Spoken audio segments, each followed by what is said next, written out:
আসসালামু আলাইকুম। আজকে আমরা একটা প্রজেক্ট প্রেজেন্ট করব যেটার নাম হচ্ছে ডিজিটাল সয়েল ময়েশ্চার টেস্টার, যেটা LM3915 IC দিয়ে তৈরি। নর্মালি আমরা গাছে কতটুকু পানি দিতে হবে সেটা বুঝতে পারি না, মাটির ভেতরে কতটুকু আর্দ্রতা আছে সেটা দেখা যায় না। এই ডিভাইসটি সেই সমস্যার সমাধান করে। এই LED বারের গ্রাফের মাধ্যমে সরাসরি দেখে ময়েশ্চার কতটুকু আছে। এর মধ্যে দুইটা প্রোব আছে। যখন পানি বা মাটিতে দেওয়া হয় তখন পানি বা মাটি একটি রেজিস্টরের মতো কাজ করে। যত বেশি ময়েশ্চার তত কম রেজিস্ট্যান্স, তত বেশি ভোল্টেজ আইসিতে যায়। আইসিতে সেই ভোল্টেজ অনুযায়ী একে একে লাইট LED জ্বালায়। বেশি LED মানে বেশি ময়েশ্চার। এখন আমরা এটা টেস্ট করে দেখব।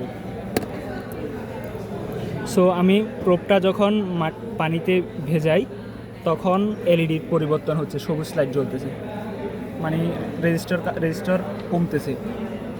যত ভেতরে প্রবেশ করাই তত LED গ্রাফের মান চেঞ্জ হচ্ছে, এটা তত সামনের দিকে অগ্রসর হচ্ছে। এ থেকে আমরা বুঝতে পারি মাটিতে আর্দ্রতার পরিমাণ, যার মাধ্যমে আমরা মাটিতে কতটুকু পানি দিতে হবে তা নির্ধারণ করতে পারব।